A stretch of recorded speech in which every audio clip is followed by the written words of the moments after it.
আলহামদুলিল্লাহ আলা কুল্লি হাল ওয়া ফি কুল্লি মাকান। আজকে যেহেতু টপিক আগে থেকেই ফিক্স করা আছে, আমাদের টপিকের নাম হচ্ছে ইসলামিক প্যারেন্টিংস বা সন্তান প্রতিপালন।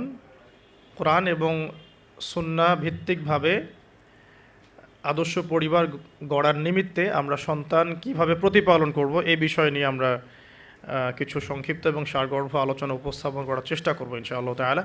ওয়া মা তাওফীকি ইল্লা বিল্লাহ আলাইহি তাওয়াক্কালতু ওয়া ইলাইহি উনীব। আমরা দোয়া করি আল্লাহ পাক আমাদের সবাইকে আলোচনা শুনে বুঝে আমল করার তৌফিক দান করুন, আমিন।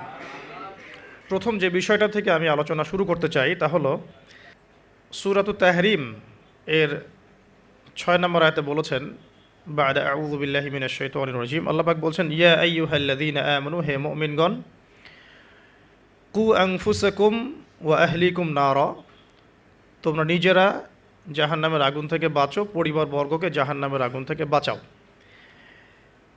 আলাইহা মালাইকাতুন গিলাযুন শিদাদ, যেই জাহান্নামে কঠোর হৃদয়ের ফেরেশতারা আছেন।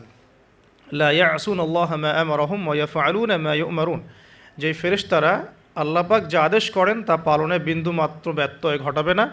আল্লাহ পাক যা আদেশ করবেন তারা তাই করবে, অর্থাৎ আযাবের ফেরেশতা আযাবই দিবেন ইনশাআল্লাহু তাআলা।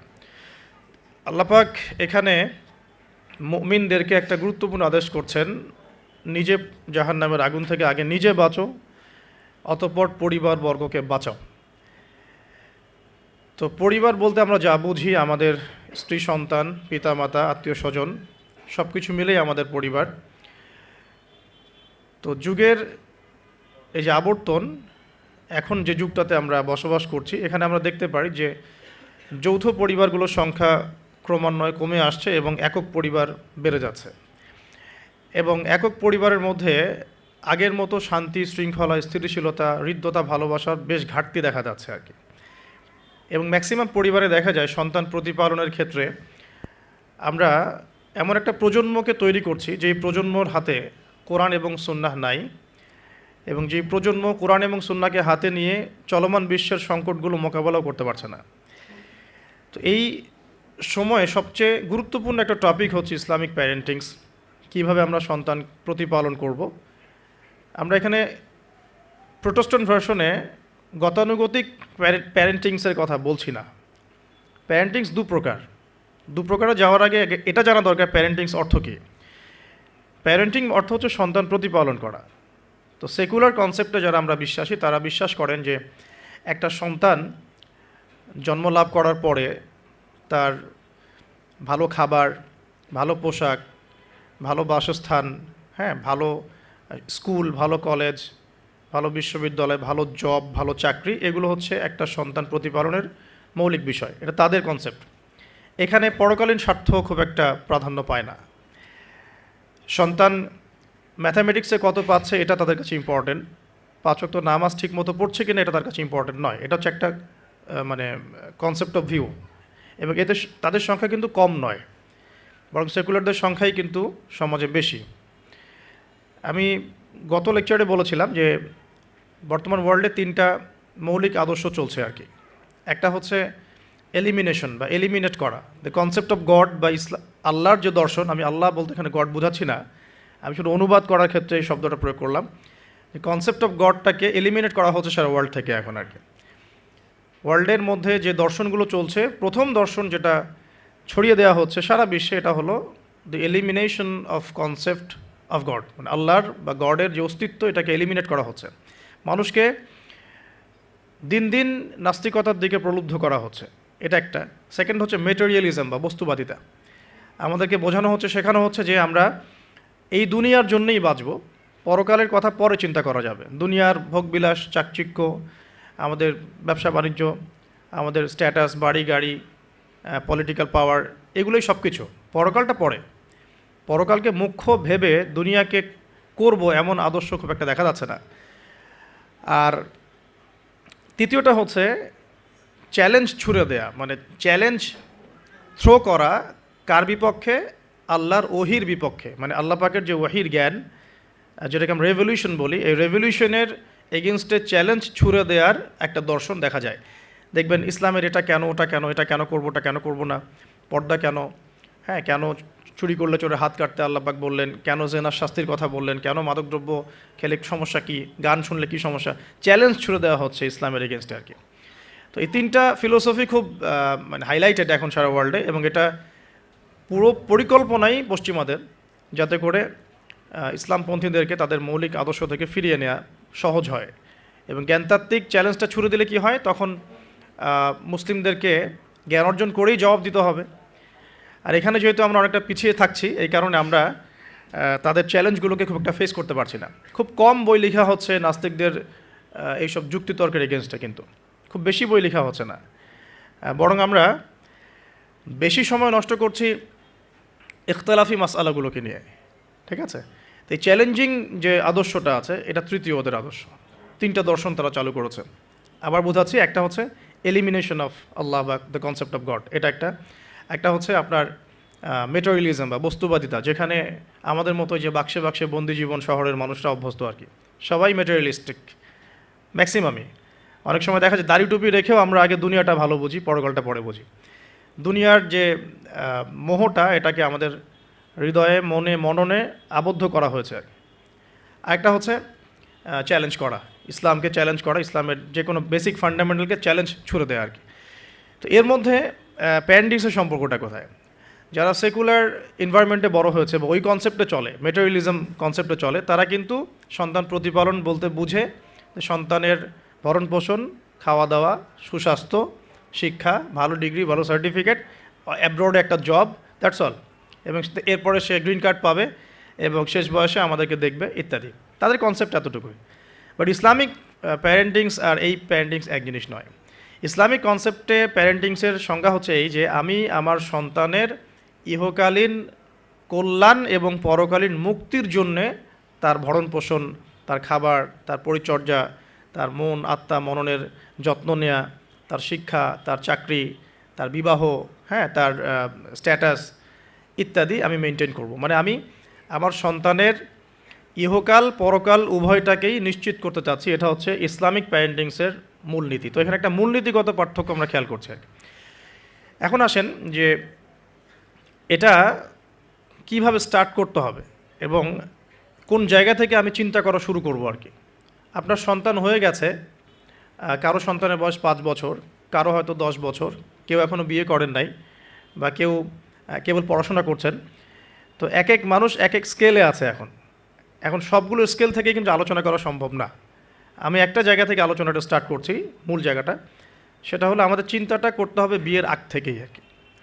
প্রথম যে চিন্তাটা করতে হবে সেটা হলো যে, আপনি যদি অবিবাহিত হয়ে থাকেন তাহলে আপনি কিছুটা লাভবান এই লেকচার শোনার পর। আর যদি আপনি বিবাহিত হয়ে থাকেন তাহলে আপনাকে আবার রিফর্ম করতে হবে চিন্তাটাকে।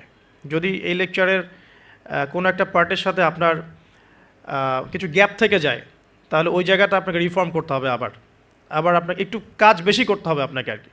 আর যারা বিয়ে করেন নাই এখনও, তারা বেশ লাভবান এখন আর কি, বোথ আমাদের সিস্টার্স এবং ব্রাদার্স।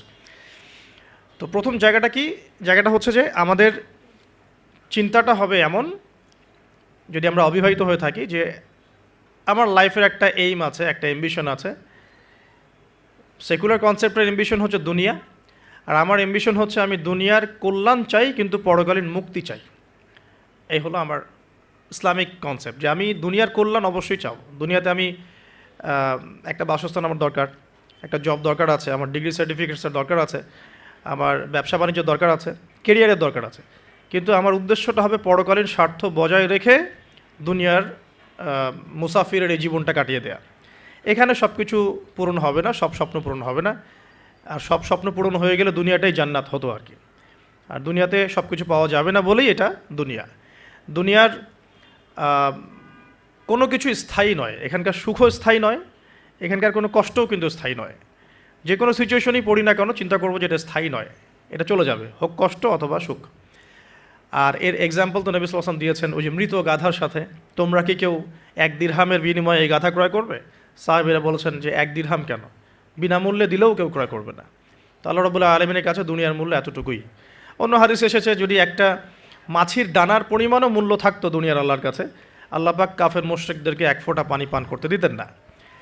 আবার আরেকটা হাদিস এসেছে, আঙ্গুল চুবিয়ে দেওয়ার কথা মহাসাগরের মধ্যে, সেখানে আঙ্গুল বের করলে যতটুকু লেগে থাকে হাতে সেটা হলো দুনিয়া, বাকিটা পরকাল। সো একজন স্মার্ট মানুষ, হিউম্যান বিং বা মুসলিম, সে কখনোই দুনিয়ার স্বার্থটাকে মুখ্য করে দেখবে না। তো আমরা যারা ইসলামিক আইডিওলজি নিয়ে চলাফেরা করি, আমরা দুনিয়ার কল্যাণটা চাবো, কিন্তু পরকালীন মুক্তি নিশ্চিত করতে হবে। তো প্রথম কথা কি, concept of the ambition of লাইফটা ঠিক করতে হবে। সেটা সূরা আলে ইমরানের 185 নম্বর আয়াতে আছে। আল্লাহ রাব্বুল আলামিন বলেছেন, বা'দা আউযু বিল্লাহি মিনাশ শাইতানির রাজিম, ফামান যুহযিহা আনিন নার ওয়া উদখিলাল জান্নাতা ফাকাদ ফাজ। কিয়ামতের দিন যাদেরকে পুলসিরাত পার করানো হবে, জান্নাতে প্রবেশ করানো হবে, জাহান্নাম থেকে নিষ্কৃতি দেওয়া হবে, ফাকাদ ফাজ, সে তখন সফল হলো। মানে সে তখন চূড়ান্ত সাফল্য অর্জন করবে, এর বাইরে কোনো সাফল্যের ডেফিনেশন নাই। তো বিয়ে করেন আর নাই করেন, আগে কনসেপ্টটা ঠিক করতে হবে যে আমি আমার সাফল্য বলতে কী বোঝাচ্ছি।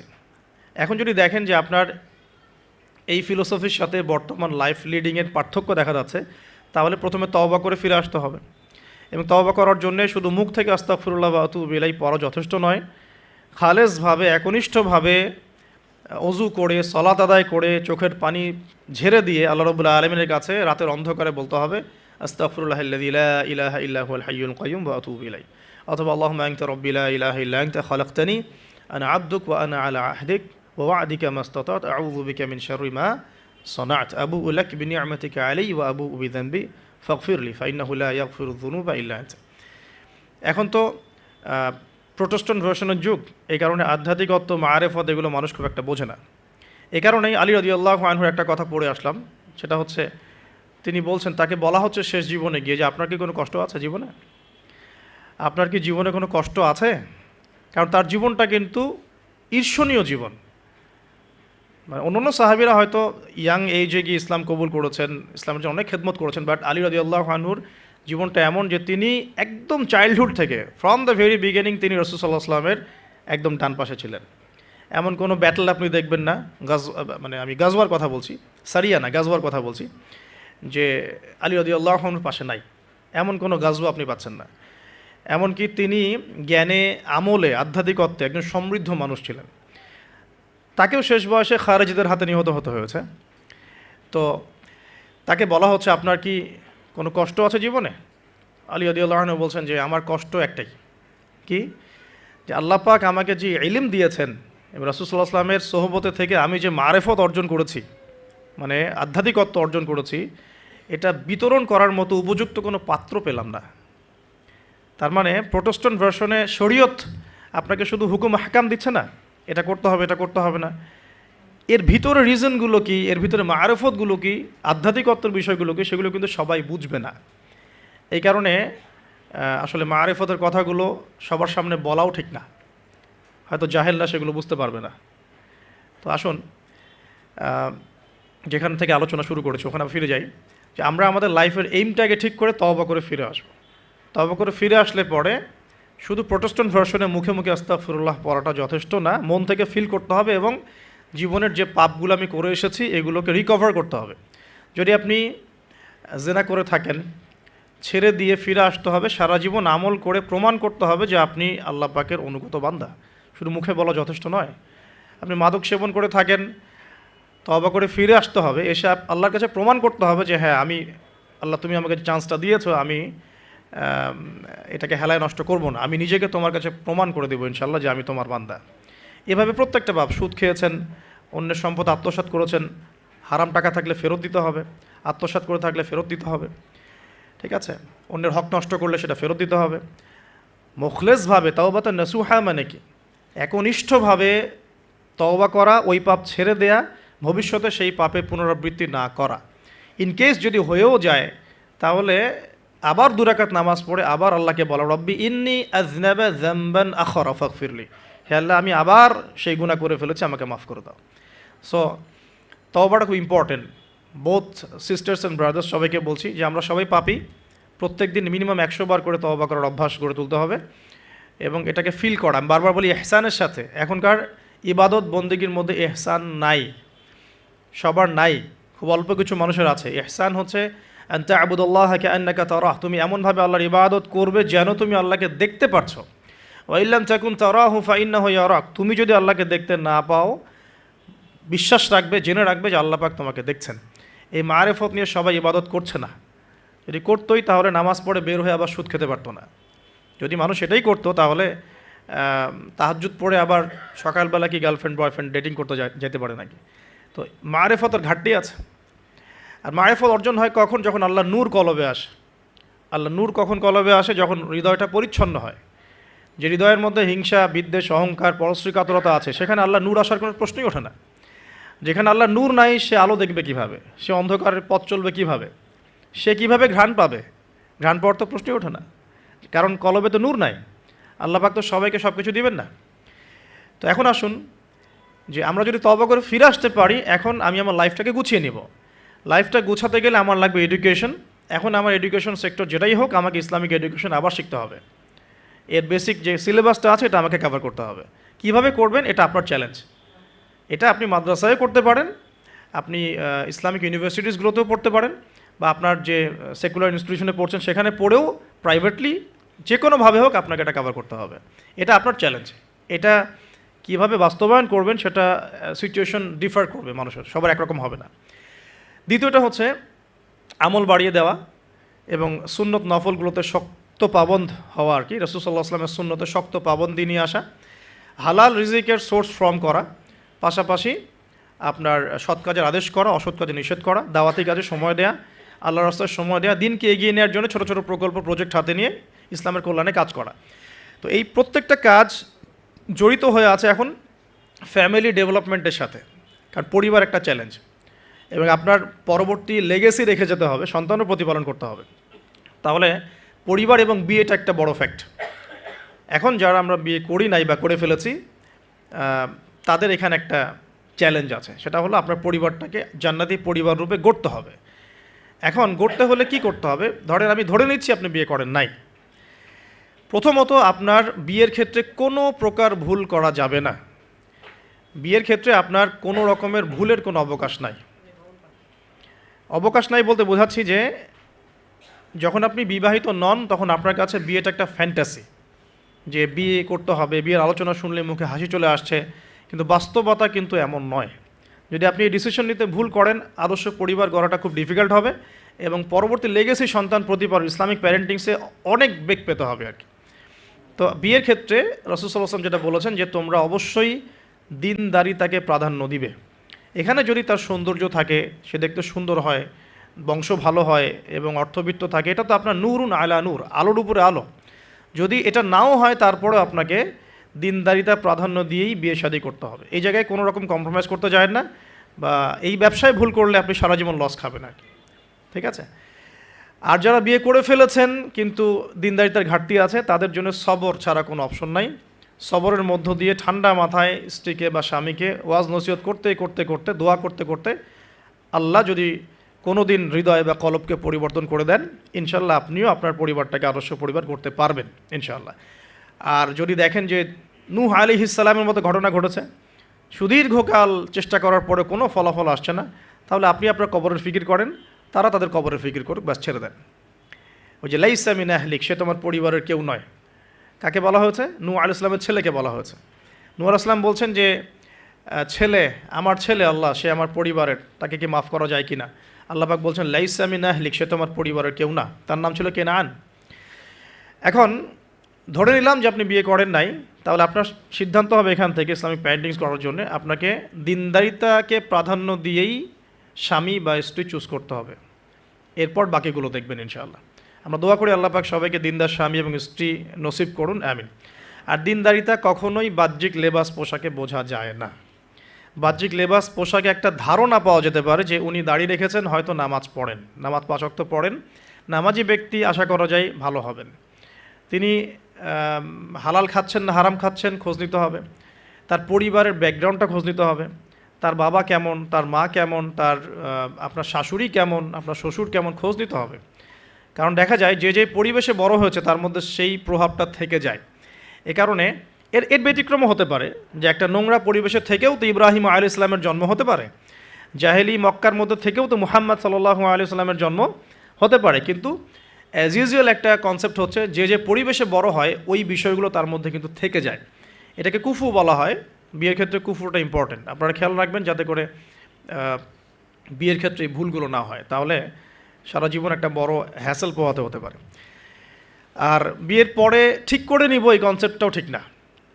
বিয়ের পরে ঠিক করে নিব এই কনসেপ্টটাতে গিয়ে অনেকে ভুল করেছে, উল্টা সে নিজেই বিভ্রান্ত হয়ে গেছে বা দাড়ি ছেঁটে ফেলেছে। স্ত্রীকে তো পর্দা করাতে পারেই নাই, উল্টো দাড়ি ছেঁটে ফেলেছে। এরপর আপনার লাইফটা শুরু হবে। বিয়ের সময় অবশ্যই মোহরটা কম করার চেষ্টা করেন, সামর্থ্য অনুযায়ী কম করার চেষ্টা করেন বলছি। যদি আপনার সামর্থ্য থাকে 1 কোটি টাকা মোহর দেওয়ার, অবশ্যই দিবেন, কিন্তু সবার তো ওই সামর্থ্য থাকবে না। তাই মোহরের যে বিজনেসটা সমাজ আমরা দেখি, অহেতুক প্রতারণা করা, 20 লাখ 30 লাখ মোহর লিখে ফেলে পরবর্তীতে না দেয়া, মাফ নিয়ে নেওয়া, এটা চিটিংস, প্রতারণা মেয়েদের সাথে। আর একই সাথে আমরা যে যৌতুকে অভ্যস্ত হয়েছি, এটা একটা গায়রতহীনতার পরিচয়, ব্যক্তিত্বহীনতার পরিচয়। বিয়ের টোটাল কস্ট বিয়ার করবে ছেলের পরিবার। মেয়ের পরিবার যদি খুশি হয়ে কিছু দেয় সেটা নিতে কোনো আপত্তি নেই, খুশি হয়ে উইলিংলি কিছু দিলে নিতে আপত্তি নেই, চাপ প্রয়োগ করা যাবে না, যৌতুক তো বলাই যাবে না, টোটালি নিষিদ্ধ, হারামে, ইসলামে টোটালি হারাম। এরপরে লাইফ শুরু হবে। ধরে নিলাম যে আলহামদুলিল্লাহ ক্যাপলের মধ্যে ইসলামিক আন্ডারস্ট্যান্ডিং আছে, এখন তারা পরিবার শুরু করবেন আলহামদুলিল্লাহ। বিয়েটা খুব সহজ করবেন, যে বিয়ে যত বেশি সহজ সেই বিয়েতে তত বেশি বরকত, যে বিয়েতে যত কঠিন, লৌকিকতা বেশি, এটার বরকত তত কম হবে। বিয়ের অনুষ্ঠানগুলোর ক্ষেত্রে কোনো রকম বেপরদামির সুযোগ দিবেন না, যত সহজে ইসলামিকভাবে করে ফেলা যায় করে ফেলবেন। অনেকে দেখা যায় প্রেম করে নিজেরাই কাজী অফিসে গিয়ে বিয়ে করে ফেলছেন, এটার সাথে আমি একমত না। কারণ এখানে সাক্ষীর প্রয়োজন আছে, অভিভাবকের প্রয়োজন আছে, মোহরের প্রয়োজন আছে, কালিমা লা ইলাহা ইল্লাল্লাহর উপস্থিতিতে খুতবার বিয়ের প্রয়োজন আছে। তো এভাবে ম্যারেজগুলো যেগুলো হচ্ছে বেশিরভাগই আমাদেরকে জেনার দিকে নিয়ে যাচ্ছে, এবং দীর্ঘস্থায়ী জেনা, 1 দিন 2 দিন না, বছরের পর বছর থাকছেন, জেনা করতেই আছে। তো একটা পয়েন্টস মিস করেছি, একটু টাচ করে দিই, যে বিয়ের আগে নিজেদেরকে পবিত্র করে নিয়েন আর কি। যদি অপবিত্র জীবনেও থাকেন, বিয়ের আগেই নিজেকে পবিত্র করে নিয়েন, কারণ এটাই স্বাভাবিক যে একজন পবিত্র সত্তা আরেকজন পবিত্র সত্তাকে পাবে, এটাই স্বাভাবিক। অপবিত্রতার পবিত্রতা কখনো একসাথে হয় না, যদি একসাথে হয়ে যায় তখন বিশ্বযুদ্ধ লেগে যাবে আর কি। কথা বুঝতে পারছেন? নিজেকে আগে পবিত্র করে নিয়েন। আর পবিত্র করার জন্য আল্লাহর কাছে প্রমাণ করতে হবে যে আল্লাহ আমি তোমার বান্দা বা বান্দি। যখন আল্লাহ পাক দেখবেন হ্যাঁ আপনি সত্যি অনেস্টলি মন থেকে তওবা করছেন এবং পবিত্র হওয়ার চেষ্টা করছেন, আল্লাহ পাক সুযোগ করে দেবে ইনশাআল্লাহ তাআলা। এরপর একটা কথা, যে বিয়ের আগেই পড়াশোনার যে সিলেবাসগুলো যেগুলো বললাম এটা কভার করে নিয়েন। কারণ বিয়ের পরে, এটা বলা সহজ যে বিয়ের পরে করে নিব, কিন্তু বিয়ের পর রেসপন্সিবিলিটি বাড়বে, এটা করার জন্য খুব একটা বেশি সময় পাবেন না। তো বিয়ের আগেই পড়াশোনাগুলো করে ফেলার চেষ্টা করলে ভালো হয়। আর বিয়ের পর গবেষণা করবেন, বিয়ের পরে হবে গবেষণা, আর বেসিক পড়াশোনার লেভেলগুলো বিয়ের আগে শেষ করে ফেলাটা খুব ভালো। এই জন্য গভর্নমেন্টের যে বয়সগুলো দেওয়া হয়েছে ফিক্স করে, এই বয়সগুলো প্রয়োজন আছে। যদিও ইসলামে এরকম ম্যান্ডেটরি কিছু নাই, কিন্তু এই লেভেলটার প্রয়োজন আছে, বিকজ 18-21 আগে আমাদের পড়াশোনা সবার খুব একটা শেষ হয় না, আর ম্যাচুরিটি খুব একটা আসে না, ইকোনমিক সোর্সও তৈরি হয় না। বিয়ের আগে কমপক্ষে একটা হালাল ইকোনমিক সোর্স তৈরি করেন, নাহলে আপনার গায়রত ব্যক্তিত্ব কমে যাবে। যখন পুরুষদেরকে কারো কাছে হাত পাততে হয় তখন তাদের ব্যক্তিত্ব কমে যায়। আর পুরুষরা যখন স্বাবলম্বী থাকে, হোক সেটা মাসিক 10,000 বা 20,000-ই হোক না কেন, স্বাবলম্বী থাকলে তারা গায়রতের পরিচয় দিতে পারবে ইনশাআল্লাহ। কারণ একটা কথা আছে যে ডলার টক্স, মানে ডলার বা টাকা, মানি টক্স, মানে কথা বলে আর কি। যখন আপনি সবার মানে ডিমান্ডগুলো ফুলফিল করতে পারছেন, আপনার বোন, আপনার স্ত্রী, সন্তান, শ্বশুর শাশুড়ি, আত্মীয় স্বজন, আপনি তখন সুপার হিরো। যখন আপনি পারছেন না, আপনার মুত্তাকি, আপনার তাকওয়া, আপনার ঈমান, আপনার অন্যান্য বিষয়গুলো খুব একটা মানুষের কাছে হাইলাইটেড হয় না, কারণ মানি টক্স, মানি কথা বলে আর কি। আপনার স্ট্যাটাস ইট টক্স, এটা কথা বলে। তো এই জন্যে গায়রত বজায় রাখতে হলে আপনাকে একটা উপার্জনের সোর্স তৈরি করতে হবে। এর জন্যে আমি বলি যে সূরা ওয়াকিয়া পড়েন, চারটার নামাজে অভ্যস্ত হন, সেজদায় গিয়ে আল্লাহকে বলেন আল্লাহুম্মা কফিনি বিহালালিকা আন হারামিক ওয়া আগনিনি বিফাদলিকা আম্মান সিওয়াক। ইনশাআল্লাহ হালাল রিজিকের পথ প্রশস্ত হবে ইনশাআল্লাহ। আর হারামে যায় না, কারণ পরবর্তী প্রজন্ম তখন হারামখোর হয়ে বড় হবে আর কি। আসুন সামনে যাই। এবার বিয়েটা সহজ করে ফেলেন। করার পর স্বামী স্ত্রী তাদের মধ্যে যে সম্পর্কটা, এই সম্পর্কটা শুরু হবে 2 রাকাত সলাত থেকে। প্রথম রাতে 2 রাকাত সলাত পড়ে নেবেন, ওযু অবস্থায় সলাত পড়ে ডিসকাস করবেন জীবনের উদ্দেশ্যগুলো সম্পর্কে। ফ্যান্টাসির কারণে এমন কিছু করে যায় না প্রথমে যাতে করে সে আবার আতঙ্কিত হয়ে পড়ে। সময় দেন, তাকে টাইম দেন, তার সাথে নরম হন, কোমল হন, বিকজ একটা মেয়ে যারা সতীসাধী মেয়ে তারা পুরুষকে গ্রহণ করার আগে খুব ভালো করে তাদের মনের মতো একজন মানুষ তারা মানে কল্পনা করে, প্রত্যাশা করে, এবং আতর্কিত বিষয়গুলো তারা খুব একটা পছন্দ করে না, ঠিক আছে? আর পুরুষের সাইকোলজি কিন্তু ডিফারেন্ট, পুরুষের সাইকোলজিটা ডিফারেন্ট। পুরুষ কিন্তু ওভার অ্যাগ্রেসিভ হয়ে যায় অনেক সময়। সো তাকে টাইম দেন, তাকে সময় দেন, আপনাকে বোঝার সময় দেন, কথাবার্তা বলেন, কন্টিনিউ করেন, দেন আপনি অবশ্যই 2 রাকাত সালাত পড়বেন। সালাত পড়ে আল্লাহর কাছে দোয়া করবেন দুজনে। দোয়া করার পর আল্লাহুম্মা ইন্না জান্নিবনা শাইতান ওয়া জান্নিবাশ শাইতান মা রাযাকতানা, এই দোয়াটা পড়তে ভুলবেন না। এই দোয়া পড়ার পরে আপনি আপনার ভালোবাসার ইজহার করেন ইনশাআল্লাহ তাআলা। আল্লাহ পাক যদি আপনাদেরকে সেই মিলনের ফলে সন্তান দেন, ওই সন্তানকে শয়তান কোনো ক্ষতি করতে পারবেন ইনশাআল্লাহ। আমি বোঝাতে চাচ্ছি প্যারেন্টিংসের সাথে প্রত্যেকটা বিষয় লিঙ্কড আপ আছে আর কি। বিয়ে একটা মেজর টপিক প্যারেন্টিংসের ক্ষেত্রে। আপনার এনভায়রনমেন্ট, আপনার স্বামী স্ত্রী আন্ডারস্ট্যান্ডিং, এই যে মিলনের সময় দোয়া পড়া, এবং এরপর দেখা গেল যে একসময় আপনার স্ত্রী কনসিভ করলো বা সে গর্ভবতী হয়েছে, এখন আপনার উপর রেসপন্সিবিলিটি বেড়েছে। যতদিন সে সন্তানটাকে ধারণ করে রাখবে এই সময়টুকুর মধ্যে তাকে কোনো প্রকার হারাম কাজে লিপ্ত করতে দেয়া যাবে না। আমাদের সমাজে দেখা যায় সন্তান যারা জন্ম দিচ্ছেন মায়েরা, এই 9 মাস তারা হিন্দি মুভিজ দেখেন, সিরিয়ালস দেখেন, তারপরে অহেতুক গীবত করেন, গল্পগুজব করেন, অহেতুক সময় নষ্ট করেন। এখন তো স্মার্টফোনের যুগ, সারাদিন ফেসবুকিং, ইউটিউবিং, টিকটক, ইনস্টাগ্রাম নিয়ে পড়ে থাকেন। এই প্রতিটা কাজ গর্ভের সন্তানের উপর প্রভাব ফেলে, প্রত্যেকটা কাজ গর্ভের সন্তানের উপর প্রভাব ফেলে। ইভেন মায়ের যদি মন খারাপ থাকে বাচ্চা ভিতরে কষ্ট পায়, মা যদি প্রফুল্ল থাকে, হাসি খুশি থাকে, বাচ্চা কিন্তু ভিতরে ভালো থাকে। মেডিকেল সায়েন্স পড়েন, আমরা প্যারেন্টিংস নামে একটা বই সাজেস্ট করছি, ওই বইটা পড়ে দেখেন, ডিটেলস সব লেখা আছে। তো মায়ের এখানে সময় কাটানোটা খুব ইম্পর্টেন্ট। কীভাবে আমরা সময় কাটাচ্ছি? গর্ভবতী অবস্থায় এই 9 মাস মায়েদের উচিত বেশি বেশি কোরআন তেলাওয়াত করা, আল্লাহর জিকির আজগার করা, নামাজ না ছাড়া, হ্যাঁ, ভালো কিছু দেখা, ভালো কিছু শোনা, যত রকম হারাম এবং কবিরা গুনাহ আছে এগুলো থেকে দূরে থাকার চেষ্টা করা। এরপর ইনশাআল্লাহ সন্তান ভালো হবে। আল্লাহ পাক দোয়া করি সন্তান যেন সুস্থ স্বাবলম্বী হয়। পাশাপাশি মেডিকেল চেকআপসগুলো নিয়মিত করাবেন, কারণ এটা খুব ইম্পর্টেন্ট ফ্যাক্ট। অনেক সময় দেখা যায় যে আমরা মানে পর্দার যেহেতু একটা বিধান আছে, তো পর্দার বিধান পালন করতে গিয়ে আমরা দেখা যায় আলট্রা করাবো না, আমরা এই ডাক্তারের কাছে নিব না, হ্যাঁ, আমরা নর্মাল করাবো, বাসায় করাবো, হসপিটালে নিব না, কিছু ওভার এগ্রেসিভ থিঙ্কিংস চলে আসে আর কি। পর্দা করব, তাহলে মহিলা ডাক্তার দেখাতে হবে, আলট্রা খুঁজে বের করতে হবে কে আলট্রা মহিলা ডক্টর আছে আলট্রা করতে পারে, খুঁজে বের করতে হবে, ক্লিনিক সেভাবে পরিবেশ তৈরি করতে হবে। এই জন্য আমি বলি, মানে আমার একটা স্বপ্ন আছে যে ঢাকা শহরে একটা ভালো ক্লিনিক আর হসপিটাল করা, যেখানে সব কিছু ইসলামিকভাবে চলবে ইনশাআল্লাহ। মানে এটা দরকার আছে। আপনারা যদি আমরা ফেস করেছি তো আমরা বুঝতে পারি, দরকার আছে।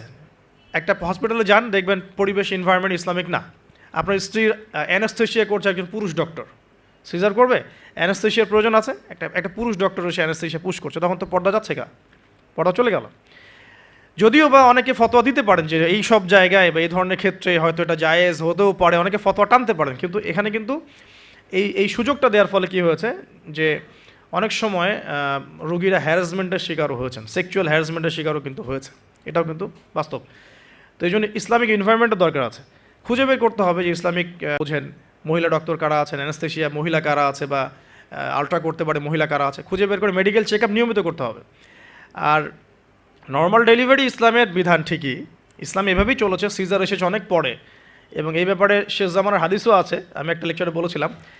তবে কিছু কিছু ক্ষেত্রে সিজারের প্রয়োজন হতে পারে, ডক্টররা ভালো বুঝতে পারবেন। তবে এখানে দেখা যায় সাইকোলজিক্যালি অনেক সময় ডক্টররা কী করেন, রুগীদের সাথে একটু সাইকোলজিক্যাল টর্চার শুরু করেন আর কি, ভয় দেখানোর একটা প্রবণতা দেখা যায়। পরে আমরা বলি আচ্ছা ঠিক আছে করে ফেলেন। তো এখানে একটা বিজনেস জড়িত আছে, আপনারা খুব ভালো করেই জানেন যে এখানে একটা বিজনেস জড়িত আছে। আর যখন একটা মায়ের একটা সিজার হয়ে যায়, পরবর্তী বাচ্চাগুলো কিন্তু নর্মাল হওয়া খুব ডিফিকাল্ট, এবং তার সারা জীবন একটা হ্যাসেল তাকে পোহাতে হয়। যাদের হয়েছে তারা জানে। তো আর নর্মাল হলে আপনি যে আমাদের আগে দাদি নানি দেখবেন 11টা বাচ্চা, আমার নানির 11টা বাচ্চা, 12টা বাচ্চা আমার নানির, আর এক নানির আমার 11টা বাচ্চা, সব নর্মাল, কোনো সমস্যা হয়নি। তারা কিন্তু ফ্রেশ খাবার খেতেন, ভালো এনভায়রনমেন্টে থাকতেন, কায়িক পরিশ্রম করতেন, তারা ফিজিক্যালি স্ট্রং ছিলেন। এখনকার মেয়েরা এমন নয়, ফিজিক্যাল স্ট্রাকচার দুর্বল, কায়িক পরিশ্রম কম, ফুড হ্যাবিট ভালো না, ঠিক আছে, ফুড হ্যাবিটটা টোটালি অন ইসলামিক, ঘুমের ঠিক নাই, খাওয়ার ঠিক নাই, হ্যাঁ, এক্সারসাইজ নাই, অনেক কিছুই নাই, দেখবেন তারা ফিজিক্যালি উইক, মেন্টালি উইক, তখন দেখা যাচ্ছে সিজারের প্রয়োজন হয়, নর্মাল ডেলিভারি করতে পারে না। তো এই জায়গায় ডিফার করবে আমাদের ক্ষেত্রে। আমরা চেষ্টা করব যে আমাদের মানে পরিবারকে ভালো খাবার খাওয়াতে, ভালো রুটিনে চলতে এবং ভালো মেডিকেল চেক আপ করাতে, যাতে করে নর্মালি হয়। দেখবেন বাইরের বিশ্বের কান্ট্রিগুলোর মধ্যে কিন্তু খুবই কম সিজার হয়, খুব কম। কানাডায় দেখেন, আমেরিকায় দেখেন, ব্রিটেনে দেখেন, জার্মানিতে দেখেন, ফ্রান্সে দেখেন, খুবই কম সিজার হয়। যদি জটিলতা খুব বেশি দেখা যায় তখন তারা সিজার করতে চায়, এর আগে কিন্তু করতে চায় না। তাদের প্রযুক্তি অনেক ভালো, অনেক প্রযুক্তি আছে। সো আমরা কেন এই জায়গায় মানে এভাবে একটা জুলুমের শিকার হচ্ছে, এটা আমাদের ভাবা উচিত। এবং আমার মনে হয় যে ইসলামিক এনভায়রনমেন্টের এই যে আপনার মেডিকেল সেক্টরগুলো গড়ে তোলা উচিত। এখানে যাদের সামর্থ্য আছে তাদের এইসব প্রজেক্টে হাত দেওয়া যেতে পারে। আল্লাহ পাক আমাদেরকে তৌফিক দান করে। তো এরপরে যখন সন্তান হয়ে যাবে, প্রথম কাজই দেখবেন সন্তান হওয়ার পরেই তাকে নিয়ে হইহুল্লাহ শুরু হয়, হ্যাঁ, টানা হেঁচড়া, এটা ওইটা, কী বলবো, অপারেশন থিয়েটারে অহেতুক কথাবার্তাগুলো হয়, এই কথাগুলো সন্তানের কানে প্রবেশ করে। অথচ সুন্নাহ হচ্ছে সন্তান হয়ে গেলে তাকে নিয়ে আল্লাহর কাছে দোয়া করা, দোয়া করার পর তার কানে আল্লাহু আকবার, আল্লাহু আকবার, আশহাদু আল্লা ইলাহা ইল্লাল্লাহ, আমরা যে আজান দিই আশহাদু আন্না মুহাম্মাদুর রাসূলুল্লাহ, এটা কানের মধ্যে শোনানো, এটা একটা সুন্নাহ, গুরুত্বপূর্ণ সুন্নাহ। তারপর তাকে তাহনিক করা উচিত। তাহনিক তো আমরা উঠেই গেছে সমাজ থেকে, তাহনিক আবার কী জিনিস? ডক্টররা তাহনিক শুনলে আটকে উঠবে আর কি। তাহনিক হচ্ছে যে কোনো আলেম, কোনো বুজুর্গ, যিনি পরহেজগার, আল্লাহওয়ালা, মারেফতওয়ালা মানুষ, তিনি খেজুর বা কোনো মিষ্টি জাতীয় মধু, খেজুর, এই টাইপের কিছু একটু চিবিয়ে বাচ্চার জিহ্বার মধ্যে একটু খালি লাগিয়ে দিবে, এর একটা তাহনিক সুন্নাহ। তো এখন মুখে তো জর্দার, পান আর সিগারেট, তো এই মুখ দিয়ে তো তাহনিক হবে না, হবে? তো আল্লাহওয়ালা সত্যিকারের মানুষ খুঁজে বের করতে হবে আর কি। যাই হোক, যদি আপনি না পারেন, খুঁজে না পান, আপনি আপনার সন্তানের তাহনিক করেন, যথেষ্ট। আপনি দোয়া করেন, 2 রাকাত নামাজ পড়ে আল্লাহ শুকরিয়া আদায় করেন। আমি নিজের জীবনের ঘটনা থেকে বলছি আর কি। আমার ইন টোটাল 4 সন্তান। 1 সন্তান আল্লাহ নিয়েছেন, 1 সন্তান আল্লাহর কাছে আছেন, জন্মের পরেই আল্লাহ পাক তাকে নিয়েছেন, আলহামদুলিল্লাহ। ইনশাআল্লাহ তার সাথে আমাদের জান্নাতে দেখা হবে ইনশাআল্লাহ।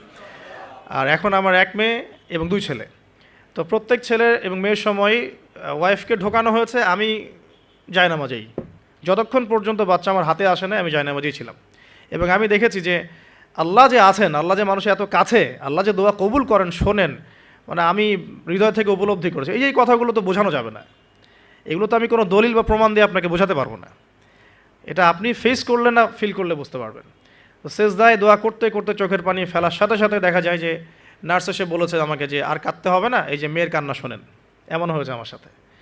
কারণ মানে স্ত্রীর যে প্রসব বেদনা, এটা দেখে কিন্তু স্বামী আসলে ঠিক থাকতে পারে না, তাদের প্রচণ্ড কষ্ট হয়। এবং এই কষ্টটা এই কারণেই হয়তো নবী সাল্লাল্লাহু আলাইহি ওয়াসাল্লাম বলেছেন, তোমার সবচেয়ে সেরা অধিকার পাওয়ার, মানে ভালো ব্যবহার পাওয়ার অধিকার রাখে তোমার মা, এরপর তোমার মা, তারপরেও তোমার মা, এরপর তোমার বাবা।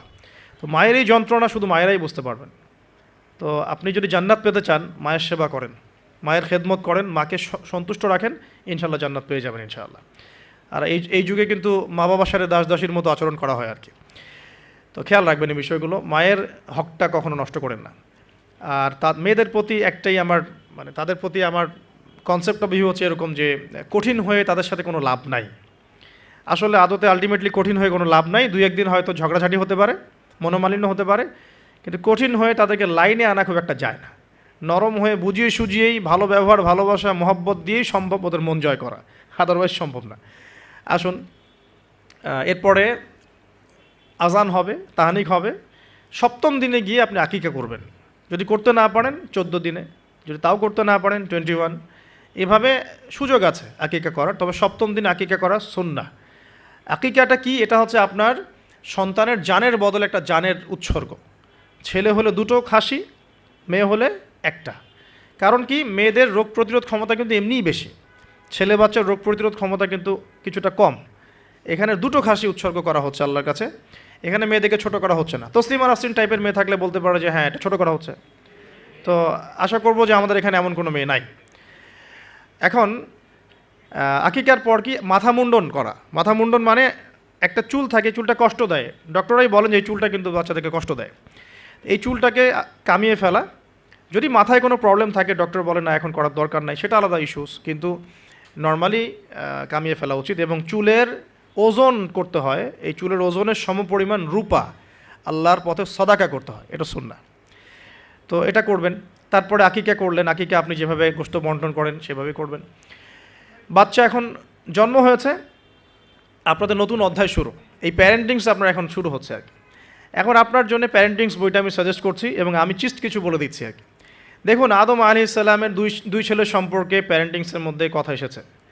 আদম আলাইহিস সালামের দুই ছেলের সম্পর্কে কিন্তু কথা এসেছে। এক নাম্বার হাবিল কাবিলের ঘটনা মনে আছে? দুই সন্তান পরস্পরে হিংসা বশত কিন্তু এক ভাই এক ভাইকে হত্যা করে ফেললো। যদি আপনাদের একাধিক সন্তান থাকে, কারো প্রতি পক্ষপাতিত্ব করতে যায় না, তাহলে কিন্তু হাবিল কাবিলের মতো সম্পর্ক করে উঠবে আর কি। আর এই যুগে তো হাবিল কাবিলের সম্পর্ক এখনও চলছে। এখানে বহু কাবিল ঘুরে বেড়াচ্ছে দাড়ি টুপি নিয়েই, তাই না? এখন হাবিল কাবিল সম্পর্ক তো এখন আছে আর কি। কুরবানি কবুল হচ্ছে, আমারটা হচ্ছে না কেন? খেদমত হচ্ছে, আমি পারছি না কেন? মানুষ ওখানে ছুটছে, আমার কাছে আসে না কেন? ওই ওয়াজে 2 লাখ লোক হচ্ছে, আমার ওয়াজে হচ্ছে না কেন? মানে হাবিল কাবিল সম্পর্ক তো আছেই আর কি এখন। তো কাবিল কি করবে? হাবিলকে এলিমিনেট করার চেষ্টা করবে, হাবিলকে দুনিয়া থেকে সরাতে হবে, তাহলে সে সফল, তার ধারণা এমন। অথচ এই কাজের ফলে কি হয়েছে? তার আমল নামে সমস্ত খুনের গোনা কিন্তু যাচ্ছে একটা একটা করে। আল্লাহ পাক সবসময় সত্যের সাথে থাকেন, অনেস্টির সাথে থাকেন। আল্লাহ পাক সবসময় নূর এবং মারিফতওয়ালা মানুষের সাথেই থাকেন। আল্লাহ পাক কখনোই ইবলিস এবং কাবিলের সাথে থাকেন না। আল্লাহ পাক বোঝার তৌফিক দেখ। সামনে যান, নূহ আলাইহিস সালামের জীবনেও কিন্তু প্যারেন্টিংস আছে। দেখেন, এক সন্তান ইসলাম কবুল করছে না। তো এমন হতে পারে যে দীর্ঘদিন আমার একাধিক সন্তান, আমি আমার সর্বোচ্চ পরিশ্রম করছি সন্তানের পিছনে, তাদের ভরণ পোষণ, খাওয়া দাওয়া, এডুকেশন সব কিছু, তারপরেও জীবনের এক পর্যায়ে গিয়ে একজন বিভ্রান্ত হয়ে গেছে। এটা হতে পারে, এটারও সুযোগ আছে। এতে আপনি দোষী হবেন না ইনশাআল্লাহ, কারণ আপনি আপনার চেষ্টাটা অব্যাহত রেখেছিলেন। তো একটা কথা বলতে ভুলে গেলাম, যে ওই যখন হাবিল কাবিলের কথা এসেছে তখন একটা কথা বলতে ভুলে গেছি, যে ওই ইউসুফ আলাইহিস সালামের কথা মনে আছে নিশ্চয়ই। তো এই যে 11 সন্তান, 11 ভাই যে ইউসুফ আলাইহিস সালামের এগেনস্টে যে ষড়যন্ত্র করছে, কারণ কি? কারণ বাবা ইউসুফকে খুব বেশি ভালোবাসে, বাবা ইউসুফকে অনেক আদর করে, তার খুব খুব চমৎকার সুন্দর দেখতে। এমন হয় না যে একটা বাচ্চা খুব সুন্দর, বা আপনার বড় মেয়ে আপনি বেশি আদর করেন, একটু বেশি আদর করেন, হ্যাঁ। তো এই জায়গাটা কিন্তু সতর্ক থাকতে হবে, যে সন্তান একাধিক হয়ে গেলে আবার হিংসাত্মক মনোভাব গড়ে না ওঠে। এই জন্যে ছোটোবেলা থেকে শিক্ষা দিতে হবে যে সে তোমার বড় আপু, সে তোমার ভাই, হ্যাঁ। সবাইকে আপনার একটা ইনসাফ প্রতিষ্ঠা করতে হবে। কোরআনে অনেক দলিল আছে আপনি ইব্রাহিম আলাইহিস সালামের ঘটনা দেখেন, যে তার সন্তানকে মানুষ করেছে তার মা হাজরা আলাইহিস সালাম। ইব্রাহিম আলাইহিস সালাম কিন্তু সেখানে রেখে চলে আসছেন, মানুষ করেছে কিন্তু তার মা। তো যেই হাজরা আলাইহিস সালাম বলছেন যে ইয়া ইব্রাহিম, হে ইব্রাহিম, আপনি আমাদেরকে কেন এখানে রেখে যাচ্ছেন?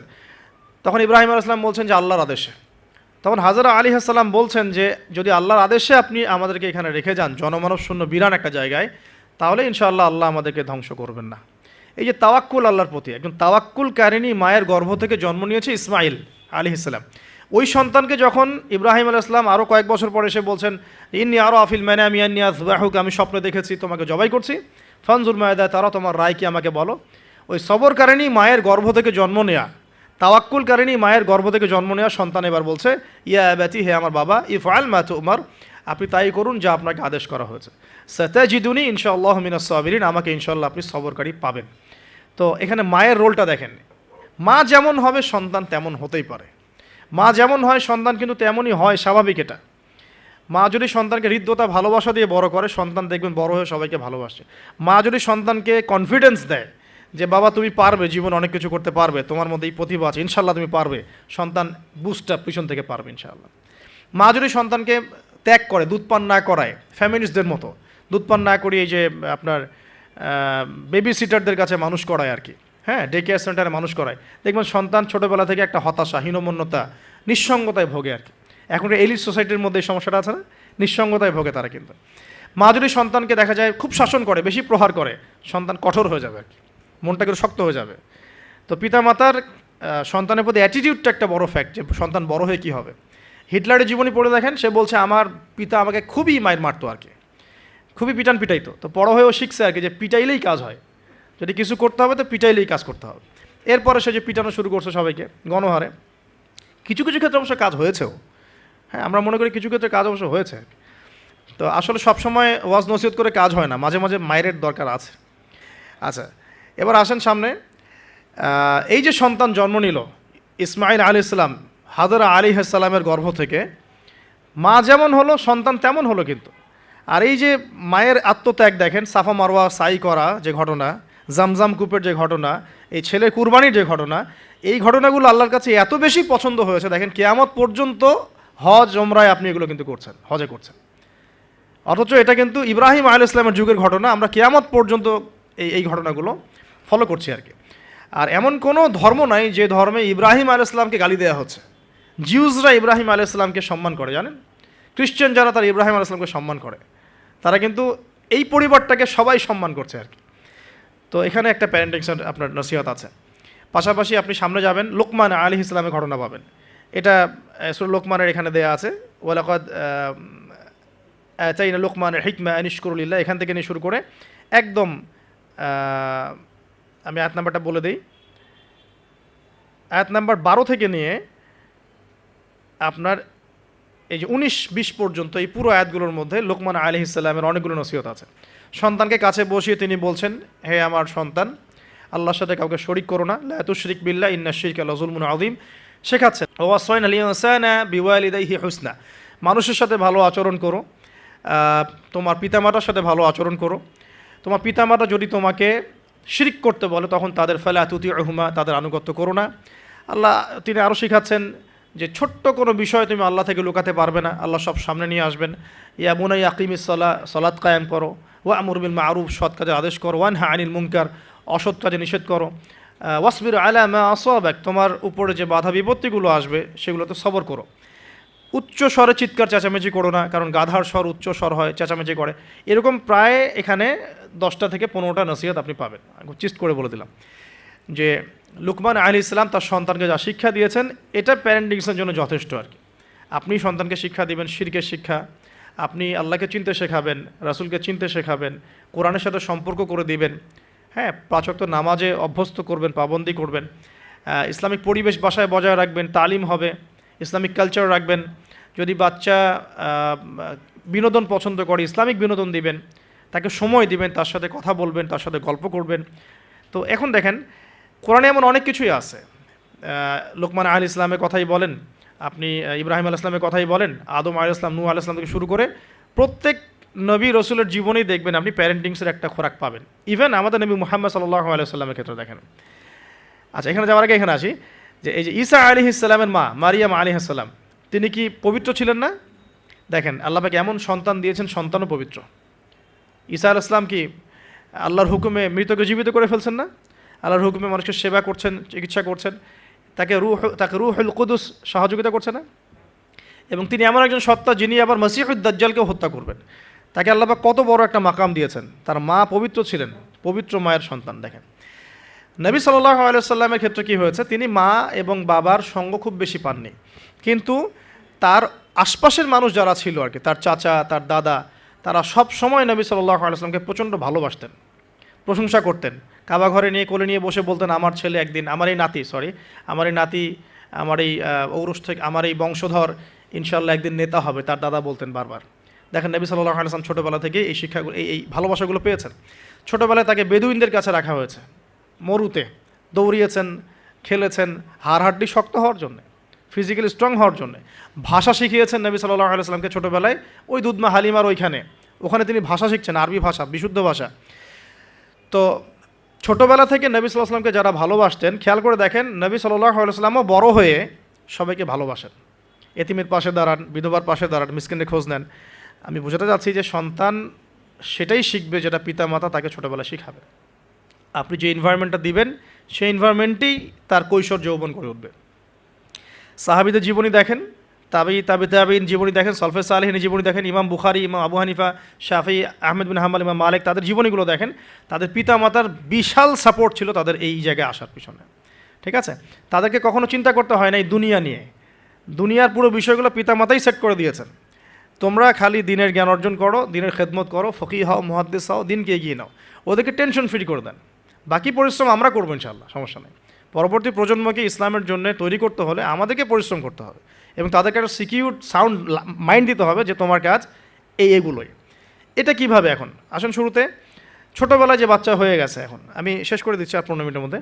ছোটোবেলায় যে বাচ্চাগুলো হচ্ছে আমাদের সন্তান, ছেলে মেয়ে, তো মনে রাখবেন যে একটা বাচ্চা কিন্তু 24 মাস যখন তার বয়স হয়, 24 মাসে সে কিন্তু মোটামুটিভাবে 50টা শব্দ মনে রাখতে পারে। যখন তার বয়স 3 বছর হবে তখন কিন্তু মোটামুটি 200 শব্দ সে মনে রাখতে পারে। এভাবে যখন গ্র্যাজুয়ালি বাড়ে আর কি। আপনার বাচ্চার বয়স যখন 5 বছর হয়েছে, সে একই সাথে 2-3টা ভাষার শব্দ মনে রাখতে পারবে।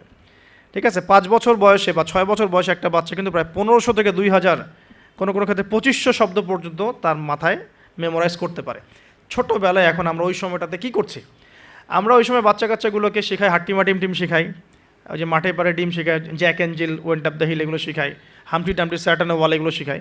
এগুলো শিখে ওদের মাথার এই যে কী বলবো, যে উর্বর যে একটা মস্তিষ্ক আমরা নষ্ট করে ফেলি আর কি। ইভেন মারা বাচ্চাদেরকে ঘুম পাড়ায়, হিন্দি সং বলে ঘুম পাড়াচ্ছে, হ্যাঁ, হয়তো যে খোকা ঘুমালো, পাড়া জুড়ালো, বর্গি এলো দেশে, এগুলো বলে ঘুম পাড়াচ্ছে। এখানে সূরা পড়ে আপনি ঘুম পাড়াতে পারতেন। আপনি এখানে কিন্তু কি বলবো, কোরআন তেলাওয়াত করতে করতে ঘুম পাড়াতে পারতেন, বা ইসলামিক যদি কিছু বলতেই হতো ইসলামিক কোনো নাশিদ বলে ঘুম পাড়াতে পারতেন। সব জায়গায় লক্ষ্য করতে হবে বাচ্চার কানে আমি কী দিচ্ছি। বাচ্চা হয়তো বলতে পারছে না কথা, তখন কিন্তু বাচ্চা শুনতে পারে, বাচ্চা বুঝতে পারে। বাচ্চা আপনাকে দেখে, পরিচিত ফেস দেখে বাচ্চা হাসে কেন? কারণ সে বুঝতে পারে, সে চিনতে পারে যে হ্যাঁ তিনি আমার কাছের কেউ। মাকে কেমন করে বাচ্চা চেনে, কিভাবে মায়ের গায়ের গন্ধে বাচ্চার কান্না থেমে যায়? এগুলো কি আল্লাহ পাকের আধ্যাত্মিকত্ব, মারেফত নয়, পরিচয় নয়? তো এগুলো খেয়াল রাখতে হবে। মায়েরা যখন বাচ্চাকে প্রতিপালন করবেন, ব্রেস্ট ফিডিংয়ের আগে বিসমিল্লাহ বলতে হবে। সে তো বিসমিল্লাহ বলতে পারছে না, আপনাকে বিসমিল্লাহ বলতে হবে। হ্যাঁ, তাকে ঘুম পাড়াবেন ইসলামিক নাশিদের মধ্য দিয়ে, অথবা সূরা তেলাওয়াতের মধ্য দিয়ে, কেরাতের মধ্য দিয়ে, সূরা ইখলাস পড়ে ঘুম পাড়াবেন। তাকে ঝাড়ফুঁক করবেন, তার গায়ের মধ্যে এত কিছু বেঁধে না দিয়ে তাকে সকাল সন্ধ্যা ঝাড়ফুঁক করবেন। এবং কয়েকটা দোয়া আপনি কন্টিনিউয়াসলি করবেন। আমি বলে দিই দোয়াগুলো। একটা সূরা আলে ইমরানের মধ্যে আছে, সূরা প্রথম দিকে আছে, সূরা আলে ইমরানের শুরুতে একটা দোয়া আছে যে রব্বি ইন্নী নাযারতু লাকা মা ফি বাতনি মুহাররারান ফাতাকাব্বাল মিন্নি ইন্নাকা আনতাস সামিউল আলিম। এটা একটা দোয়া। আর একটা, এটাও সূরা আলে ইমরানে আছে প্রথম দিকেই, যে রব্বি হাবলি মিন লাদুনকা যুররিয়াতান তাইয়্যিবা ইন্নাকা সামিউদ দুআ। এটাও একটা দোয়া আছে সূরা আলে ইমরানের প্রথম দিকে। সূরা ফুরকানের 74 নম্বর আয়াতে একটা দোয়া আছে, রব্বানা হাব লানা মিন আজওয়াজিনা ওয়া যুররিয়াতিনা কুররাতা আ'ইউন ওয়াজআলনা লিল মুত্তাকিনা ইমামা। এগুলো আপনি করবেন। আর বাচ্চাকে কি করবেন, ইমাম হাসান এবং হুসাইন রাদিয়াল্লাহু আনহুমাকে রাসূল সাল্লাল্লাহু আলাইহি ওয়াসাল্লাম যা করতেন, ইমাম হাসান হুসাইন রাদিয়াল্লাহু আনহুমাকে নিয়ে আসলে রাসূল সাল্লাল্লাহু আলাইহি ওয়াসাল্লাম বলতেন যে উঈযুকুমা, দুজন ছিলেন এজন্য বলতেন উঈযুকুমা। যদি একজন হয় এবং সে যদি ছেলে বাচ্চা হয় তাহলে আপনি বলবেন উঈযুকা, আর যদি একজন মেয়ে বাচ্চা হয় তাহলে বলবেন উঈযুকি। আমি কি বুঝাতে পারছি? একজন মেয়ে বাচ্চা হলে উঈযুকি, একজন ছেলে হলে উঈযুকা, আর দুজন হলে বলবেন উঈযুকুমা। তো উঈযুকা দিয়ে শুরু করলাম, তো উঈযুকা বিকালিমাতিল্লাহি তাম্মা মিন কুল্লি শাইতানিন ওয়া হাম্মা ওয়া মিন কুল্লি আইনিন লাম্মা। এই দোয়াগুলো পড়ে বাচ্চাকে ঝাড়ফুঁক করতে হয়। বদনজর লাগতে পারে, চোখের নজর লাগতে পারে। তো এই দোয়াগুলো করা, পাশাপাশি সূরা ফালাক, নাস, ইখলাস এগুলো পড়ে ঝাড়ফুঁক করা, সূরা ফাতিহা পড়ে ঝাড়ফুঁক করা, বাচ্চা ভালো থাকবে ইনশাআল্লাহ। বাচ্চাকে যে ঘরে রাখবেন সেখানে কোনো প্রকার ছবি মূর্তি রাখবেন না, বাচ্চা রাত্রেবেলা ভয় পেয়ে কাঁদতে পারে, এগুলো করতে যাবেন না। ফিডিংটা ভালো দিবেন, ব্রেস্ট ফিডিং চেষ্টা করবেন। যদি কোনো কারণে মায়েদের কোনো প্রবলেম থাকে সেটা ডিফারেন্ট ইস্যুস, তবে ব্রেস্ট ফিডিংটাই চেষ্টা করবেন। এতে মায়ের সাথে বাচ্চার একটা অন্তরঙ্গ সম্পর্ক তৈরি হবে, এটা বাচ্চার হক। এবার বাচ্চা যখন বড় হচ্ছে ওকে আজে বাজে কিছু শেখাবেন না, আস্তে আস্তে কথা বলা শিখবে, পরিবেশ পরিস্থিতি বোঝা শিখবে। তাকে সময় দিবেন, এক নম্বর তাকে সময় দিবেন, তার সাথে গল্পগুজব করবেন, তাকে নিয়ে ঘুরবেন, তার সাথে খেলবেন, হ্যাঁ, তাকে আনন্দ দিবেন। আপনি আপনার টাইমের একটা অংশ তার জন্য ফিক্স রাখবেন, যে বাচ্চার জন্য ফিক্স রাখবেন। আর সব দায়িত্ব শুধু মায়ের উপর ছেড়ে দিবেন না, পুরুষের উপর অনেক দায়িত্ব আছে। এবার গ্র্যাজুয়ালি সে বড় হবে, পিতার সময় পিতার হকটা যেন পিতার থেকে পায়, মায়ের হকটা মায়ের থেকে পায়। এবার শিক্ষার কথা আসবে।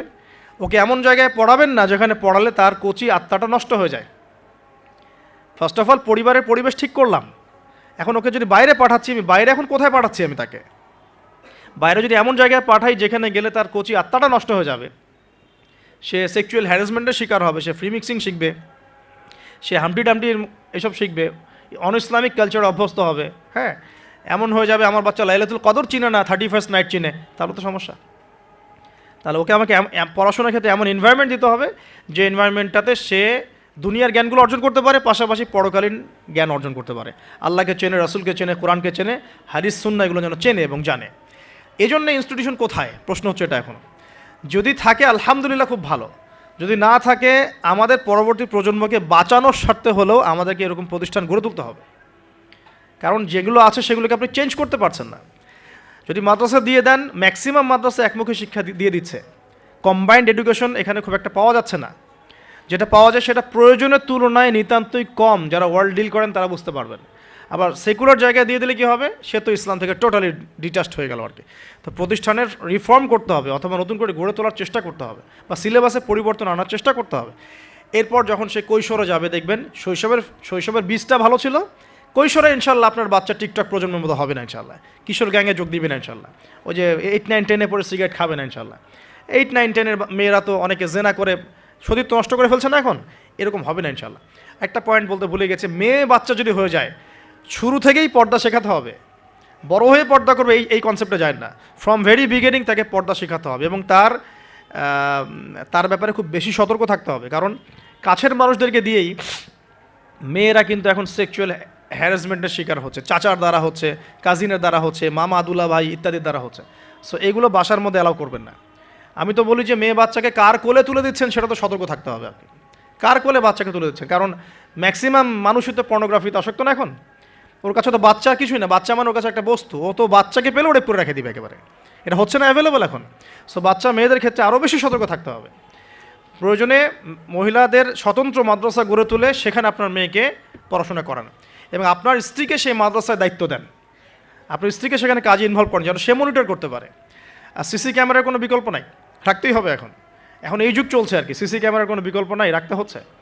ঠিক আছে, তো বাসায় কাদেরকে এক্সেস দিচ্ছেন, কাকে দিচ্ছেন না, পুরো বিষয়গুলো ঠান্ডা মাথায় ডিল করে আপনাকে আগাতে হবে।